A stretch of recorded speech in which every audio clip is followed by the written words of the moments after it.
And Bog, though, is kind of he can be a charmer in a way because he tends to take on the role of this sort of mascot slash servant. You see him go around from party member to party member, often bringing a dirty handkerchief, seeing if they need something cleaned or buffed.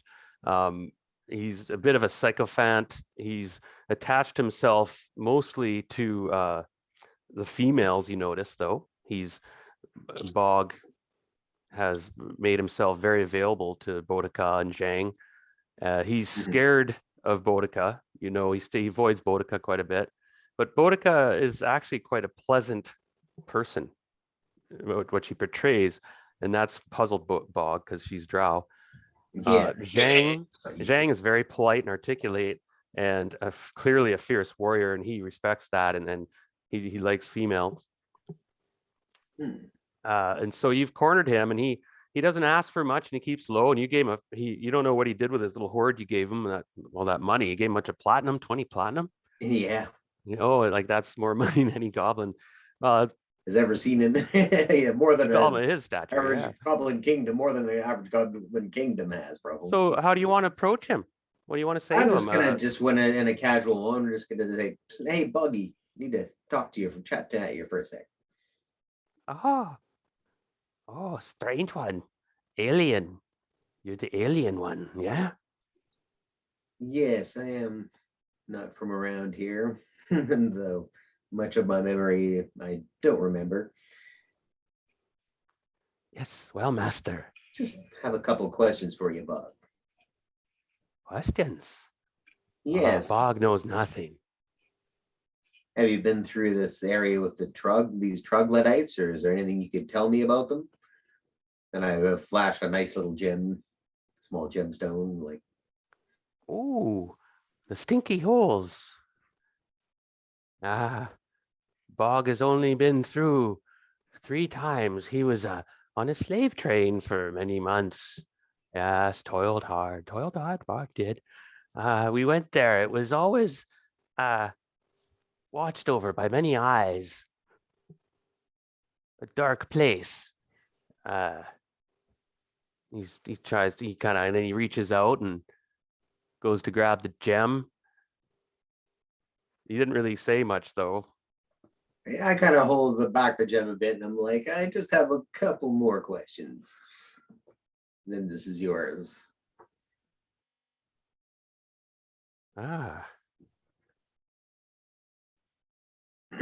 Did you speak to any of these troglodytes, or did any of the did your slave train ever interact with them? So you're asking him these questions, yeah, and he sort of shrugs, and he after a while of talking, he doesn't know much about the details of this cavern, clearly. But I will say that he does have a name. And I was just looking it up a minute here, if you give me a moment. Okay. Check. He knows that there's a feared bugbear commander, and he's like a chief. Okay, interesting. And I'll type his name in, and he's a feared chief because this is a strong underground bugbear clan. Bugbears being these huge, brutish humanoids. Scary looking, man. Yeah, and they can organize a bit. They're a bit more, but they're very vicious, and they eat anything, and they're one of the factions, and he knows because he met this. I'll type the name in here a minute. I'm just quickly reading here a couple of things. Caught me a bit off guard.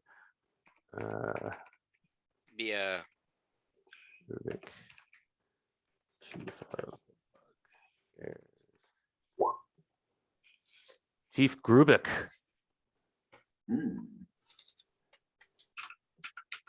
And he once met his cruel son, Bruzblid, the Bloody. His young son. And apparently this bugbear clan is very powerful, and they are Where's their home base? It's in the caverns. And as far as he remembered, it was, pardon me, I have to double check a few things. Complex place. He doesn't make much sense when he tries to describe where it's from and stuff. You can't get that information. He just says that's what he basically knows. Well, even those names are important. That's good. Okay, I'll give him the gem and I say, thank you, Boggy. I might have some other questions for you later. He starts to kiss your feet. Yeah, no need for that.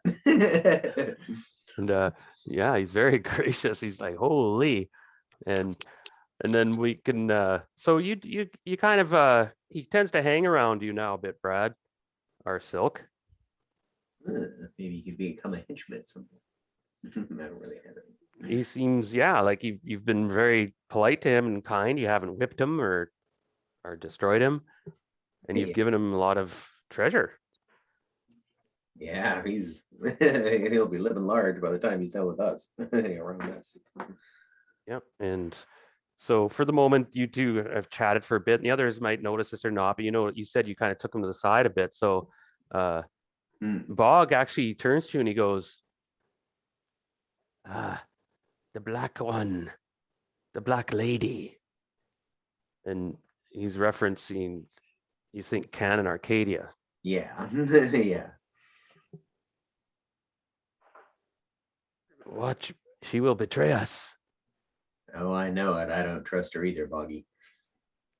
She knows more. She has that dark look in her eye, and I can tell she's hiding many things from us. I'm really not feeling well about Let's kill her. arrangement. Let's kill her. I can do it. I've been watching. I have a way.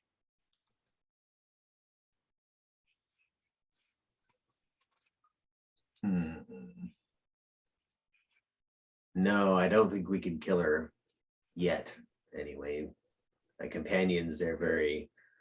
Let's just say we've had differences of opinion over some things, so perhaps we'll leave her for now, but I'm not adverse to your plan.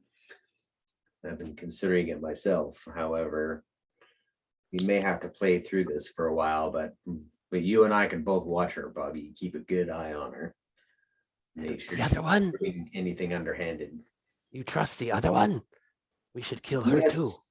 No, she has saved my life and I have saved hers, and she is not like the other drow.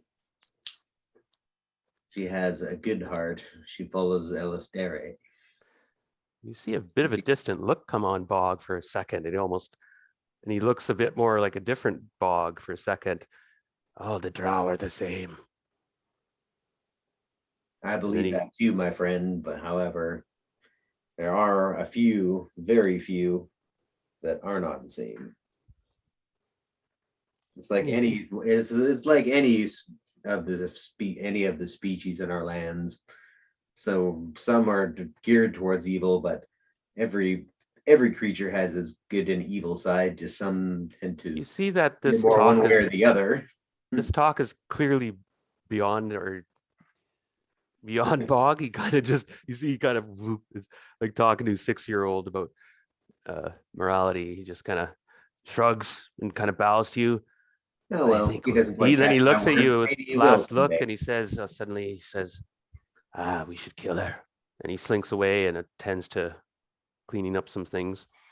And then we'll move on that, because you see that the group is kind of giving out. There's a little tight little whistle given out and jang, and everyone's like nodding at each other. It's time to move on. But before then, we'll give everybody else a chance to say or do what they will. 6, I would have said okie dokie. That's what that 6 was. Okay, well, you got to role play that.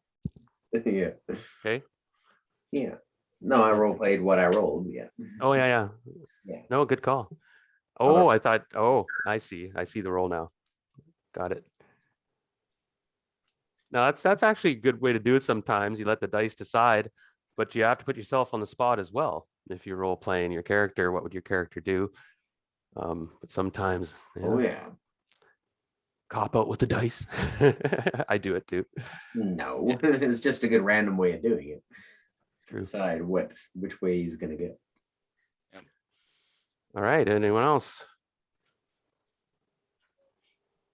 Canon Arcadia has not responded well to Zhang at all, has she? She's been very, I was going to say standoffish, but not even that. She's more like avoidance of Zhang, correct? Yeah, being The drow you're a supremacist. you're a Pawandi, you're a surface dwelling human. No matter how good she is at combat or how good a warrior she is, she's not. Well, she respects you in that sense for sure. Oh yeah. And she's actually you notice that yeah, there's this weird sort of tension because she realizes you may be able to kill her. Yeah. Yeah, right. And most likely you can between you and me, of course. Just say it. Yeah. Yeah. There wouldn't be much of a fight probably. But she's smart enough. Yeah. So, but she's playing a fine game too, right? Anyway, I'm saying too much. Go ahead. We're playing a fine game trying to get information out of her, and she's playing the same game with us. Mm-hmm. For that part, I'm going to leave that pretty much up to Boudica. I'm going to leave her alone, and I'm going to take the lead then, and make sure she's somewhere in the middle where she's both. But I'm also going to use that dark cloak and the boots. I know we've mentioned that before, but we're right. Because I just read them this weekend. They even blocked infravision to a certain extent, working as a cloak elvenkind. Oh, right.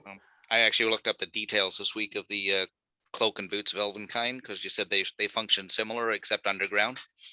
So, yeah, that's interesting. Mm. So Now, whether or not can you wear them? Can Zhang wear those garbs? Anything a thief can wear is gear she can have. Would you wear it? She has thief type skills and move silently and I hide in meant shadows. as your character. Would you be? Are you? You know what I'm getting at? Some people are moral Puritans, and it's like I can't wear the garb of my enemy. That'd be unacceptable. This was one of the could be tech practical items. type. Yeah, no, it's a technology item. Remember, we found those two. Oh, okay. Sorry, Dean. I was I got the other digging a barb, seeing about your character, trying to get a sense. They're not drow items, no.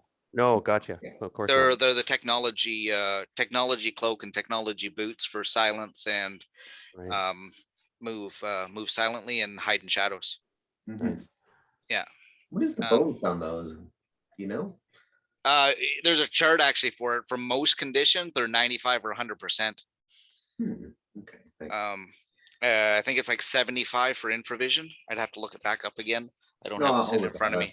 I'll check it. Wow. Yeah. That's why the drow they're hard to see them. Yeah. The cloak of elvenkind in the forest gives you that, and then these give you that underground. So it's like, yeah, nice. So having her up front scouting is going to be really nice. Yeah, that's been big too. I mean, I've been yeah, good call. No, good role play, Brad, with Bog. Just he got some information, and he's attached himself to you a bit now. But anyway, okay, Dean.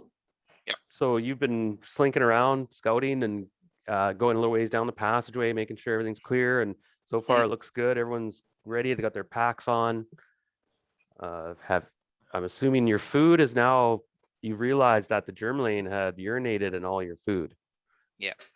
So we're gonna have to rely on. The stink on... you were blaming on Bog for a long time. Yeah.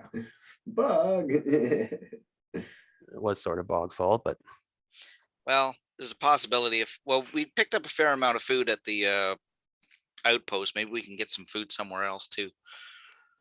Oh, but right now we're gonna have to rely on Boudica to make us our evening meal last. We could probably scrounge too. But she'll have to sacrifice a spell slot during travel. And that's risky. Yeah, really and it's risky. Powerful spell slot too, 3rd level. Yeah. So I would almost starve for a day or so maybe, but well, You I say haven't- we figure we got 1 day's walk before we get to the chamber? 2 days, 2 cycles, days? I've been calling it in the Underdark. Okay. Um, on the main pass, Oh. two walk cycles on a day? You're hoping you can get there in 2 cycles. Okay. It's as if you push things, you think you can. Okay. 3 hexes, your experience is like, if things go well, we could do that in 2. If we get lost or bogged down or sinkhole or with counters, right? But I definitely don't want to walk straight in there because I know they had trouble regaining spells. So we have to have one rest before we head in there anyway.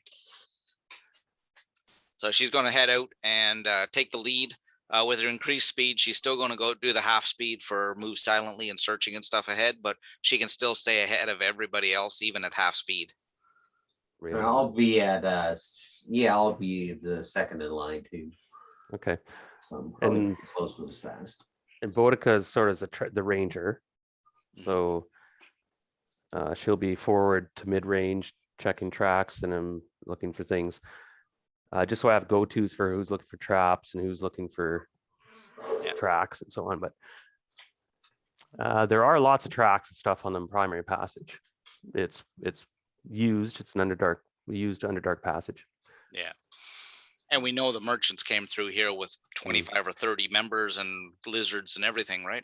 Yeah. So you'd be looking for now for like obvious things that would stand out, like say some huge track 6 foot long came wandering through. It's like, oh, something could be nearby, which could happen.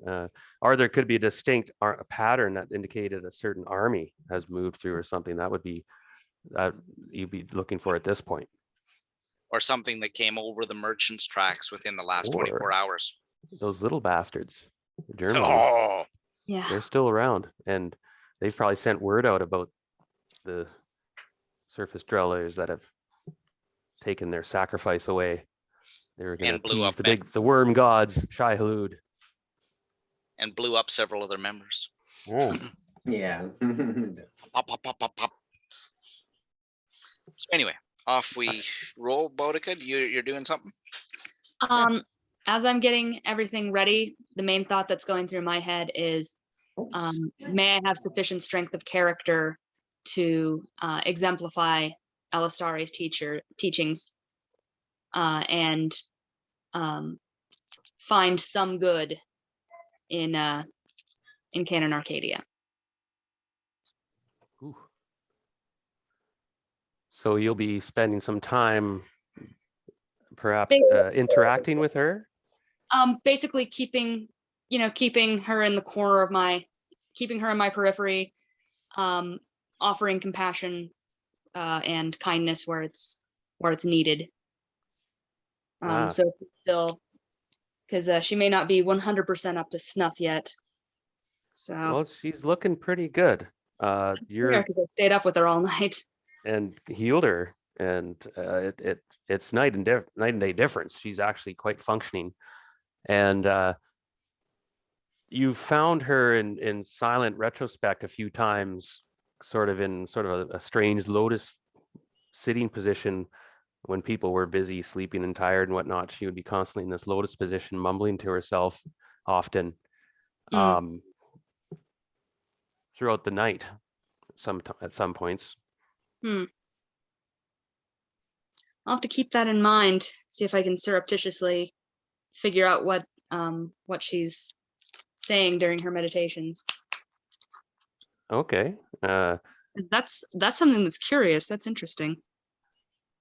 And wise to do that, and I will give you a wisdom check. Okay. There we go. I did not make that. Right. So yeah, you realize that you put it off as sort of like her just kind of meditating and getting resting. But you did get some goosebumps. And she insisted when you came close or like wanted to talk, she was pretty rude and insisted on her privacy and give her space and kind of in a commanding way. And made no bones that I insist on my privacy and you keep your space like a proper mercenary. I'm a noblewoman. noble drow. Mm. Don't let her dominate you. And you find yourself dismissed, and it's hard to fight that, and you're just oof. But you did try to kind of listen, but that you just couldn't make out what she was up to, but beyond that. Yeah. Well, and if she is under the impression that we're mercenaries for hire, it might be best to keep, the duck and cover kind of thing. Keep your head down. Keep her from being threatened, basically. Yes, and she has dismissed you as like the hired mercenary, and then you see she's prepared and ready to go. She's got her little pack on. She doesn't have a lot of belongings. You did give her didn't you give her a short sword or something? Somebody gave her a dagger, I think. I think Wyden gave her a dagger. Oh, and then she insisted on taking a sword from somebody. Yeah. I don't remember whom. I haven't heard from Scott, by the way. I've just been kind of slow rolling this and having some fun I'm not role actually playing. sure she ended up getting one. I think she was a little haughty about that, about just. Oh, yeah, and then Gwyden actually was really. When I watched the video, I was impressed too because yeah. Anyway, it was interesting to watch. Yeah, She's perplexed by Gwyden and kind of fears him. You sense a little bit of fear toward all of you, by the way. Like she knows well, anyway, I say too much. She's seen us fight. Yeah, and but Mongo is just been sleeping a lot, as he always does, and up grumbling, and he avoids Canon Arcadia because he fears Drow. But he treats Boudica like they're good friends. And Drederick, same thing. He's professional, sticks to Gwyden mostly. He's probably in the camp of like, we should get rid of the Drow or ditch her or tie her up or something, at least. I don't know, there's a bit of a faction in the group. There's some of you who are like, we should just tie her up somewhere or slit her throat. Some of you, the rest are, who knows, run the gambit. I'm sharpening my dagger. But how can you use her? It seems to be that she might be able to get you through some things, or she knows a lot of information, obviously. You haven't been able to crack her shell, though. Boudica has had no luck. Though she did so mention far. she had a cousin or something that at the Yes. post there. And cousin or nephew? Cousin. Yes. nephew, something, whatever. Yeah. And hey, if we can keep her alive and keep her at least neutral until we get that point, we might be able to get a pass, get a bypass, get let through, who knows what, and get something out of it. Work some angle or something at that point, No, and that's get an more excellent. information. So that's kind of where Zhang's sitting at on this is, yes, she's an enemy, and yes, we've saved her, but she is valuable, and she is dangling this bit of information. Maybe she's looking at offering us something to work for her house as well. Who knows? Let's play this one up until we see what her actual offer is. She may try and just turn us in at the outpost with her cousin too. If like that's the case, like I things might said, get rough. you guys haven't been able to crack her. Like, and well, anyway, it's been fun role playing her. I'm really having fun. Yeah, I know this. Well, Bog was, and that might make you guys think too, if Bog had the confidence to mention that, hey, I could kill her. Yeah. She wanted to kill Boudica too. Very gutsy of him, considering what his social class position is. I don't know, a lot of resentment there, I'm sure. Oh yeah.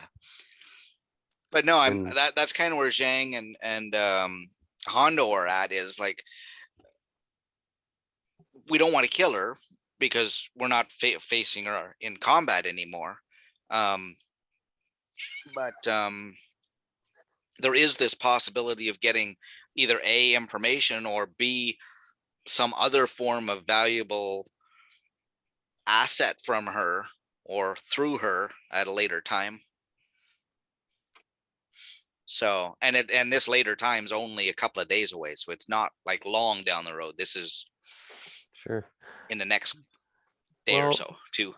we can roll forward with the game. I mean, I think Mhm. Scott is tied up, and he usually posts if he can make it or what's up. Maybe he didn't know we were playing. I think he said he was coming though on the. Yeah. So anyway, he's usually solid, so I'm sure something's up. He couldn't make it. We could play for a little bit, and if we have some encounter happen or something, we could stop or. Let's see what happens down the passage. Well, I'm thinking about just resuming next Sunday. Perhaps might be just be a better idea. Start off and. Well, okay, let's start though. So everybody gets in order. Pardon me, I'm being wishy-washy because I'm wondering. I don't think he's going to come though. So Bodica, what do you think of that From kind of Auto counsel Pilot from Hondo and Jang? Is that kind of where you were thinking on what to deal with Canon with? Yeah, I was thinking that, you know, I think that that's an excellent point. And we need to handle her very carefully. Oh, absolutely. Zhang agrees entirely because she knows what the Drow are like now. But at the same time, if we play our cards right, That, yeah, we can end up with some really good intelligence. or even something better if whatever she's planning with her cousin turns out to be more like an offer of employment and some kind of deal with her house. Because I mean, we've been That's talking to true. several people. Like that's why I made that sheet up this week. That's true. That's very true. You know what they say, keep your friends close and your enemies closer. Good advice. Better keep that one close or I'll get even closer to her. But- Daddy. Now, you mentioned something previously, Darren, about the various households being in a certain power structure, and then all the merchant clans are under each house. Was it Despana that was the most powerful one? actually, Ilserv is the most powerful. Ilserv was the most powerful. Yeah, they're number one. They were the number one house Oh, so they were the most powerful house in the cavern, or in the, what do they in the call it? The council. They city? were number one out of the 8. There's 8 seats in the council, Uh-huh. and every house vies to reach number one house. Yeah. And technically, until someone's overthrown, either through a war of assassination, because you're not technically supposed to have open warfare. Actually, you're not supposed to. You No. can't go to war with another Yeah. drow house unless Yeah. you can utterly destroy them. The War of the Uh, Spider Queen went over that really well. Yeah, and yet else the rest of the houses will turn on you. And that's one thing in their chaotic nature that keeps them from self-destructing, is that strange tradition they have. Mhm. It works quite well, I suppose. But if you can pull it off and make a house disappear, then they'll have a reshuffle and they'll have an agreement in the council. And they're very practical, and it's might makes right most cases, but wealth is powerful too. You can actually buy off a house. Mhm. If you right, it's all sorts of stuff goes down, right? Game of Thrones, manipulation. There's a lot of seduction and stuff like that goes down. Oh, inner family marriage for this and that and the other Yeah. stuff, and then all of a sudden the power structure shifts because this family and that family are both over here now. Yeah, oh What yeah, I I can think see that. what happened apparently was House Eelserv there was this ancient title, I forget what it's called, but it was basically like queen. Mhm. And so a queen would, it's like when the Roman emperors rose above the Senate at that point, when there was no republic really, right? It was an empire. So Eelserv House under Eclavdra had this idea about becoming a queen and dominating the drow themselves as a single house, Mhm. and possibly hold still a council as an advisory body, perhaps, or whatever. But she had high ambitions, and then that was part of sacrificing Boudica, whose real name Ah, was something else. Now that's where that all went south. When they rescued Boudica, they fucked her plans up big time. She was supposed to die for Loth, and it was all ah, special, right? And they had put in vast resources into her, and setting up this elaborate 16-year ceremony is what it was basically. okay. And they would bring her every like 3 times a year. They would bring Boudica, and I should use her old name, her real name in these context. They would bring her to the Fane of Loth, where they would have a sort of mass, and it was sort of like a strange sort of Christmas event, I suppose, in some dark way. And meanwhile, they didn't really tell her the true intent. The meantime, there's an analogy, a great one in the Conan and the Barbarian, the story, the movie, where they raised the young virgin, not necessarily a virgin, pardon me, it's not important or anything.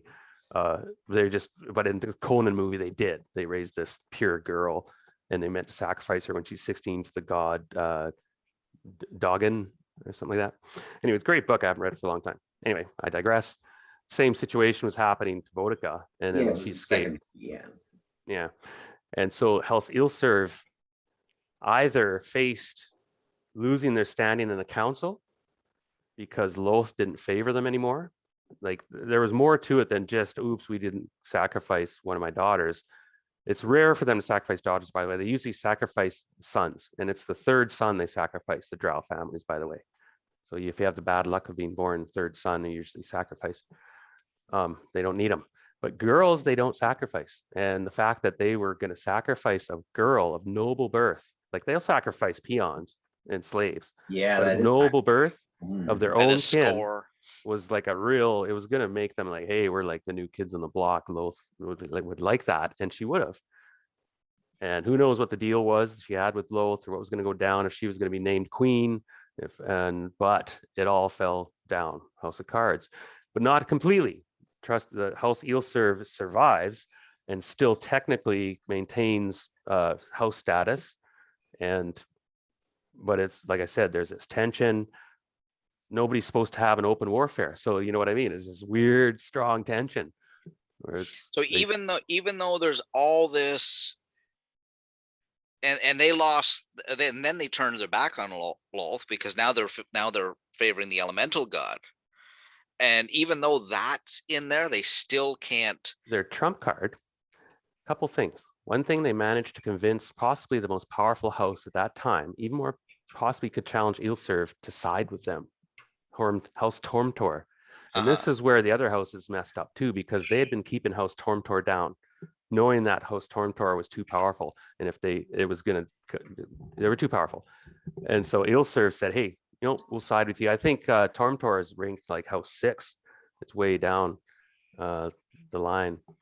Mm. That's not the correct order there, that list there, by the way. I should No. correct it for you. I know you'd mentioned something about it previously and Yeah. stuff, but So to 'cause give you a we've bit talked to more people fill who- in, yeah. yeah. I'll finish quickly.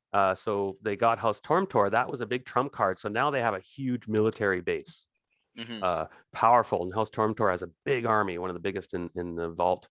And so the others also went, oh, we can't have an open warfare anyway. Even if we wanted to try to snuff them out real quick, it might not work. So there's that tension. And they created this temple. I don't want to spoil too much, but they're quite open. Eelserv is kind of open about it, and Tormtor about their new god. And that's another tension. So they're probably no longer welcome at the Fane of Loth, obviously. And even probably going to the council is a dangerous bid for a Clavdra. She probably does so reluctantly and under heavy bodyguard. And of course, that's supposed to be a sanctimount area, the council chamber. It's this big chamber in the back of the vault under all sorts of security. And they're not supposed to, kill each other and such. They have all these strange traditions, right? And it's kept them alive. But so they're traitors, and they betray each other, and they do cheat. So rules are meant to be broken by the drow. Chaotic, they're chaotic. On that note, Boudica, could you talk to at some point with Cannon about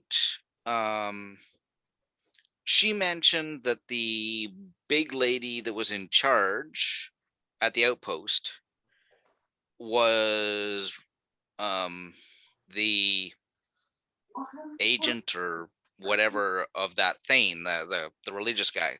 Thane or Thane? Fane with an F. Thane. Okay. Yeah, Vlandril. Londril, yes. Vlandril of the Fane. So is this a separate structure off the side of the houses? This Fane guy, is Yes. he the religious area?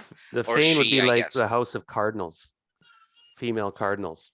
And all Okay. the houses, of course, send it's a prestigious place, the Fane. It's Mm. the ultimate temple to Loth in the vault, Mhm. and it's maintained by the followers of her. And so you can houses will sacrifice members of their family, much like in Middle Ages, people would sacrifice members of their family for the clergy, knowing that it would give them connections. There would be that familial tie still there, Mhm. but the loyalties would be split now, mind you, but they'd still be a member of that family. But Yeah. their loyalty truly would be to the Fane at that point. And but again, there's ambiguous. Yeah, there's a bit of But there blur would there. still be like an information source there for family advancement too, right? Of course. Oh Right. yeah. Yeah. So the clan gets an advantage, and the council cardinals or the Fane gets a new loyalty of a powerful person. Yeah, and all goes well. Of course, the council is all loyal to the Fane. Now, that's what I mean when things have suddenly changed at Glavdra. And it boils down, like, there is a bit of a focus point with Boudica, like how that changed everything, the trajectory, and the very geopolitics of everything changed in the vault. So my question now then is, with what we know so far from Nedeline and Aklavdra talking to us a few times, each trying to get us to go their side or the other side,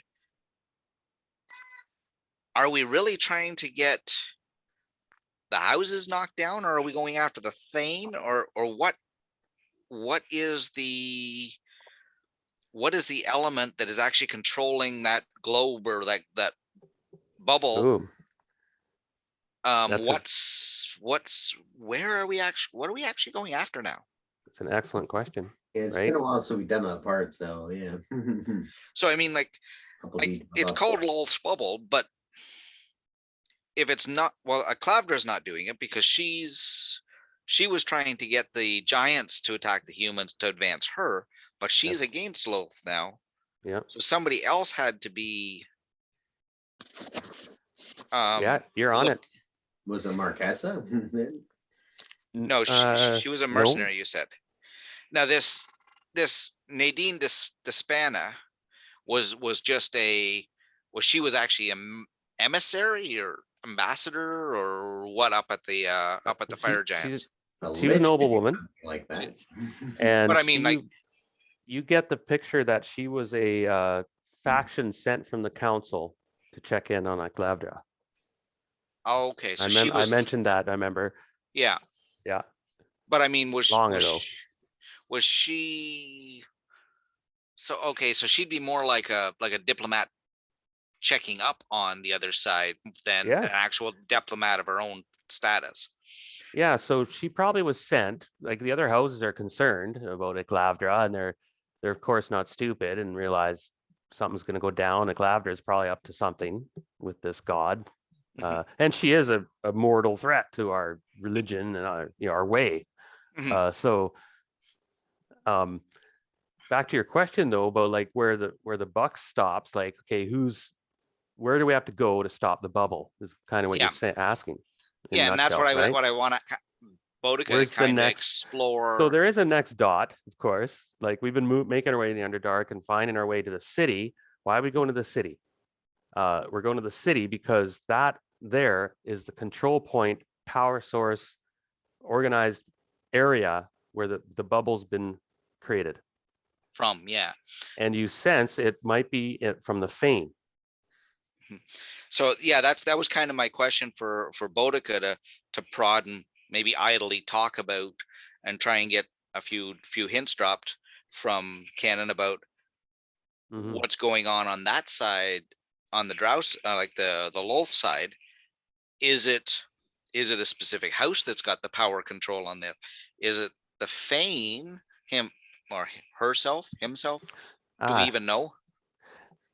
now it is complex because there is a two angles of power. The Fane would have the technical and religious knowledge to actually, and the support of their goddess Mhm. through the religion. It's like, think of it like the Muslims or the Christians or whatever, right? Back in the Middle Ages, that the power they had and the connection to God. So the Fane would probably, okay, be used by the council. They would be saying, look, the goddess wants us to create this bubble. It's her wish, and we're going to do it. And then the council would agree and decide that's our foreign policy now. We naturally support the Fane. We work symbiotically. And so the Fane has this thing going that's going to make the Drow great, bring the goddess glory. We're on board. So at this point, it's not one particular house on the council. Perhaps it's one or two that are in charge, are powerful than the others, but the council is kind of the ones that are working with the Fane to create the bubble. I'm Okay. giving a lot of information, but you guys would have pieced this together somewhat that that's a command center. We're dealing with a fight against a religion. You got to think of it that way now. We're Okay. fighting, we may be fighting a goddess. Yeah. Well, like previously through the Giants, we were facing Clavdra in the background as the Giants, informing the Giants to attack humans and the lands of men and dwarves and elves and what have you. But now it's got a lot messier. Mm-hmm. She may be the one that was behind that, which we kind of already turned on its head. But the Yeah, I know. And you realize, I will give you a hint. You realize there has been some betrayals. You know that Marquesa. Now, it's funny you mentioned her because she hasn't been on the radar for a long time. And she's yeah, been there, though, doing stuff. I have her in an area doing things. Um, I'll have to get back to you, Dean, on that. Yeah, hold yeah, on. I lost my train of thought there. yeah. I was When, thinking of something else though. I was thinking it's kind of neat how you're kind of talking about this because I could see you being like, okay, where exactly is our focus? There's a lot of stuff we could kind of shed. There are some side missions going on. I was going to talk to Silk a little bit about what's happened to him, if he's had any. yeah, He has a means actually to get information himself that we yeah. talked about a session or two ago. Yeah, I'm just throwing this all out because it was some of the stuff I was Yeah. thinking on this week. And when I've got, now that I've got my sheet laid out and I see the families and I see the clans and how they're laid out and who was where, it's like, what are we like? What is the end goal? Like you say, there's a dot Mhm. here, and we know the next dot's there. But what's the dot on out there? So yes, and you're on it. There's information that's there at the tip, right, of your tongue, sort of thing. You know enough now, like I said, that the Fane and the council have this fandangled this plan to create this bubble, um, and that there's a faction against them that serves another god on the surface. Things aren't never what they seem, though. And yeah, no, you're on it, Dean. And so for the moment, get into the vault, investigating. Perhaps along the way, you'll find somebody who can tell you. Yeah. Who knows what's going down and how exactly this thing works, how this bubble works, what spells were used. Is there like a radar dish somewhere? You know what I mean? Emitting the power. Is there some? You know, often how that works, right? There's a temple area where Yeah, they're probably actually. some kind of focus or some sort of focus point or more of just more of some like a distribution point, probably like that's making a sphere. It's coming from a central point and moving Oh, outwards. So there's probably something right at the center that's powering it and making it move outwards. Darren, Hmm. would this happen to be the stone she's chasing? Say again. The entire Oh, time we've been yeah, playing, yeah. Zhang's chasing a stone, the artifact that the abbot's charge that she's been chasing for 2 or 3 years now Um, with some kind of focus point. Would that be part of what's running it or emitting it or whatever? Because some of the this other is players might see Zhang's eyes suddenly go boink, open wide, her mouth open. Yes, and I'm going to reward you with some XP there because that's something that's been on the back burner. You reminded me of again, and my intent was that stone. You realize is something not from this planet, not from this world. I wonder if it has to be power. The power is coming from the stone, or whether the stone is it has to be powered. And the stone, you realize, good call, Brad. It's might be more of a metaphor. It's not a stone. Have you Oh. actually seen it? Or was it stolen before your time? Like, didn't it disappear long ago? Or how would that go again? no, it was essentially the story we worked up when we started this whole campaign like 2 years ago was Yeah, the monastery that Zhang grew up in had the duty to protect something that none of them knew what it was but the abbot. The abbot was the Right. highest ranking monk. All they knew it as was the abbot's charge. The abbot Right. was charged with keeping this item hidden and protected.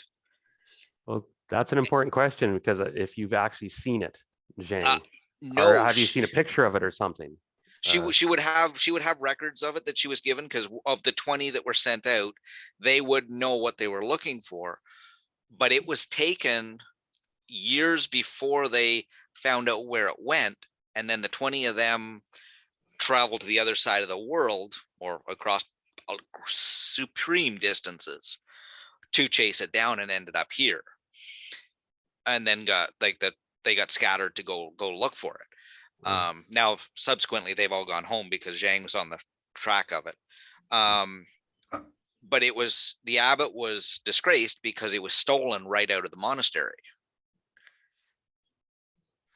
And then they spent the Interesting. next 10 years looking to find out where it went, and that's where they got the information to come here. So the second in charge of the monastery and one of the, I don't know, we never did figure out who it was, but one of the two of the senior brothers led this expedition to the other side of the planet with 20 monks to go look for this, that it was their duty to return to the monastery to keep secret and hidden. Wow. Most of us didn't know whether it was a good item that we were hiding, an evil item that we were hiding from evil. We just knew that it was the abbot's charge, and he had to keep it protected, and the best way to do that was to train lots of us. And now Zhang is No, and that's excellent, Dean. I'm just looking through. I have to find it. I'll send you some information about, like, you recall things about, wait a minute, and what you know about the abbot's charge, and I'll actually give you a name and some information in this week, Dean. And we'll build on that because you find that you're certain that this gem. Yeah, you previously give us a lead name of the Ill Earth Stone, and really that didn't tell me anything either. But maybe now we're piecing together something when we know what we're looking at in there in the vault and the Right. Thane and the bubble. And now I've got this information on the Ill Earth Stone or the Abbot's Charge, or whatever you want to turn it into in real life. That was the lead we had at one point that I was chasing before it ended up lost again. Yeah, and I'll narrow it down. I'll file down the edges. What we've done today, by the way, and I'm going to probably wrap the session up here in a bit, and set something up perhaps for next week, if it works out. I got a lot of information. I poked and prodded you guys. You probably noticed for the last hour and a half, just kind of like, hey, okay, poke and let you guys talk and getting information about what you know. And Dean, you brought up some good points, and Brad made a good move. Got some connections. Heather, tried to get into Cannon's head a bit and figure her out, but was rebuffed again. Easy to figure out. Yeah. Yeah. I was gonna say Gwyden was kind of on the shift where he was doing the patrolling and on duty, so he wasn't really around. And you guys talk, and you get your good spirits back. You feel healed up, and you're ready to go. You could probably get some more information from Cannon if you could figure out a way. Oh, of course, a lot more information, but the Drow are not, they're tight-lipped. So yeah, anyone want to add before we kind of wrap up? And I'm sure Scott can make next session. Can everyone play next Sunday? Should ask. Should be good. Yeah. Yeah, I'm generally open. Yeah. Okay. Cool. Yeah, I should be open. The only time I won't be is in a couple of weeks, on the 10th. I am attending Rosalia's fairy godfather's wedding. And Oh. yes, that is how he styles himself. Oh wow. Okay. Well, he works for Sounds- Disney. How else do you style yourself when you're Oh a wow. godparent? Hey, What the he heck? enjoys it. Well, that was an interesting session in a way. Like it wasn't really didn't do much, but we got a lot of information. Yeah. Mhm.